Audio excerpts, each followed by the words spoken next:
Hi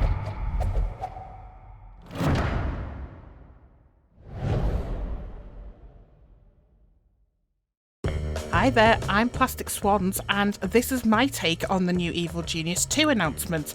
I'm still buzzing from the announcement trailer at E3. I am so excited to see this game's development. I've been keeping an ear out for news when the sequel was confirmed back in 2018, and finally we have it.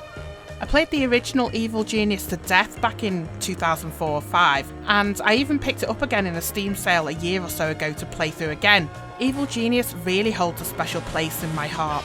When I found out a true sequel was coming, it really made my day. And now we have some visuals and game details to check out. I'm just so relieved. It looks like it's staying true to the original style. So let's check out what we know so far. The game concept feels the same, a spy genre management simulation where instead of rooting for the good guys, you'll play as the evil protagonist.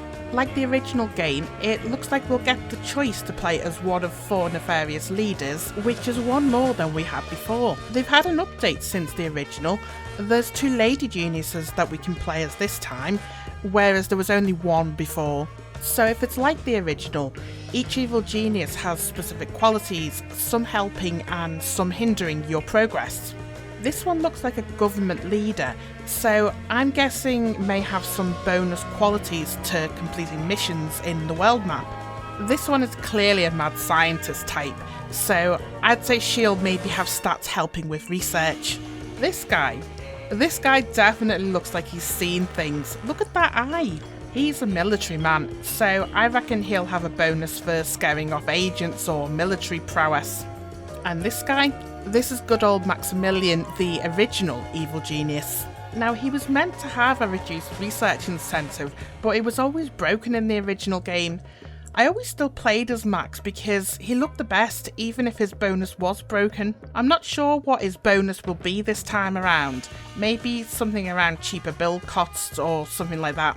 So with one of these geniuses, we'll be trying to take over the world, and we'll be controlling operations from a secret desert island. I do wonder whether we'll get 2 islands as in the original, or if there'll be more options in the sequel. Base building is stuck with the classic blueprint approach, but they've mentioned building multiple stories and show us lift blueprints here. Hopefully that means we can set up strongholds deep underground.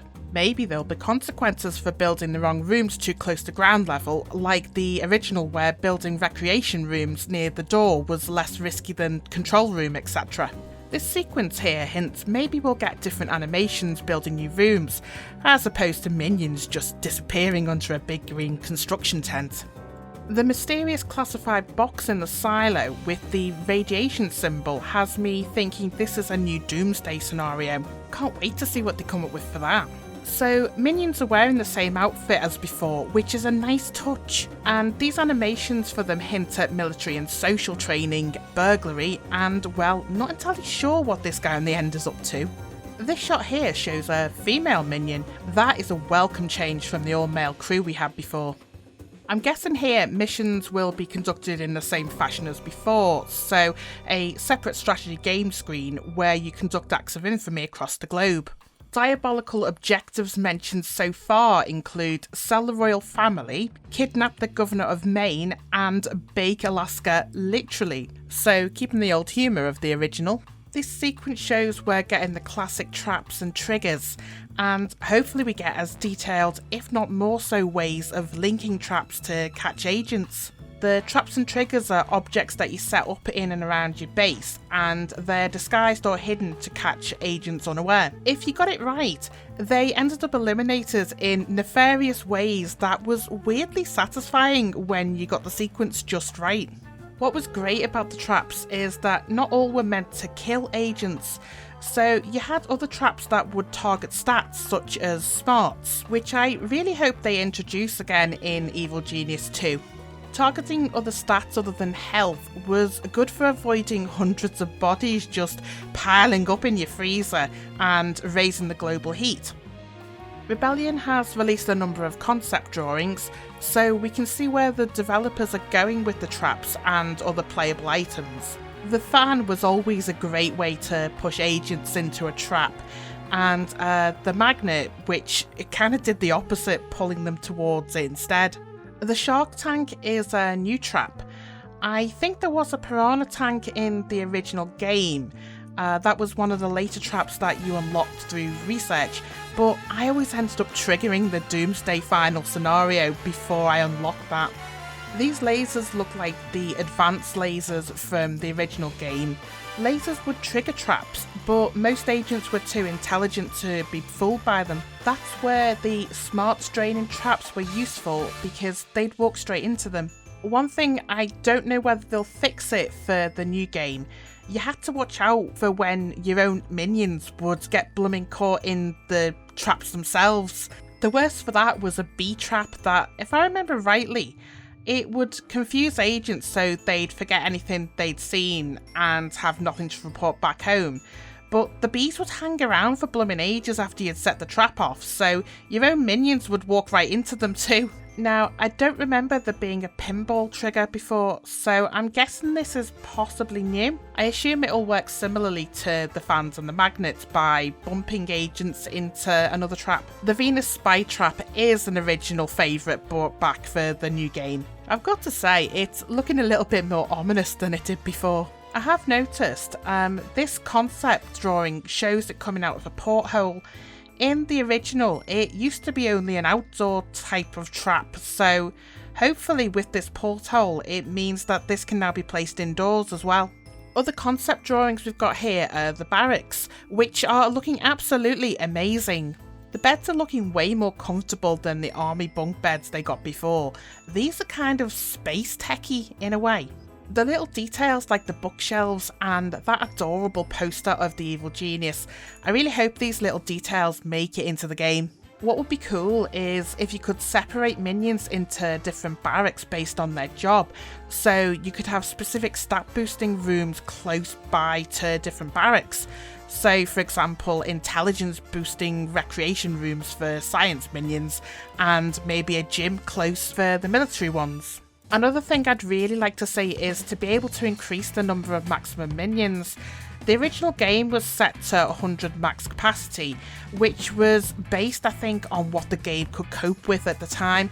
You know, we're going back to 2004, 2005, so I think that's all it could cope with. That always limited the number of higher tier minions you could have, and if one of them died, all hell would break loose. So other concept art we've got includes the brainwashing tank. This was an endgame technology that vastly restored your minion smarts. I think you could also use the machine to drain smarts if you captured an agent, which was useful. We've also got this super serum contraption. This is new to me and looks like maybe it regenerates military minion strength, or maybe it turns them into super soldiers. Got to say though, that scientist is looking proper crazy there. I absolutely love it. The other minions here that work in the machine, they're the biochemists. I always found it hilarious in the original game. The minions never took off their uniform, so you'd get the biochemists asleep in that massive suit. This base drawing shows how they see the layout of the bunker looking, and it gives away some more details if you look closely. Down here in the control room, this machine caught my eye. I think this is a new design for the stock market machine, which was a researchable tech to improve minion stealing capabilities in the world map. This is a medical room, and I don't recognise what this thing is. In here we've also got that super serum machine, so I'm guessing it is a late game stat booster. Up here is a section of hotel. First glance, I thought this was training facilities because the training facilities always used to sport red flooring and the tourist buildings were wood floor or marble. But looking more closely, the training room has changed colour to blue. This confirms to me there'll be a tourism element to the gameplay like there was before. In the original game, you built your hotel somewhat away from your bunker, and these were placed in the form of prefabricated blocks. Tourists would regularly appear on your island, and you had to keep their prying eyes away from suspicious activity. They'd freak out when they saw things like traps or a body bag lying about that would raise your heat. I was never very good at entertaining tourists, and I usually ended up with a herd of them just freaking out all over the island. What's interesting here is it looks like we'll now have to make space for tourism within the bunker. I guess that makes sense with the ability to add more floors. I'm guessing that means there might not be the option for building placement around the edges of the island like there was before then. Being so close to the main operations, that should make it easier for social minions to staff, and they're less likely to get caught up in an agent-minion face-off on their way to their post. But any doors between the hotel and the base area are going to need to be heavily protected to avoid raids and suspicion. The last thing I noticed from this picture is how there doesn't appear to be any impenetrable rock inside the mountain. Now, for me, that was an annoying part of the last game. You'd get these sections of rock that you had to build around, although the fact that there's a bit here and that hasn't been dug out, which doesn't make sense, could mean this is still an element of the game. So in a nutshell, that's what we know up to now. I am completely blown away by how positive I feel about the sequel. We don't have a release date yet, just sometime in 2020. Considering we waited over a decade for this, that doesn't seem so far away.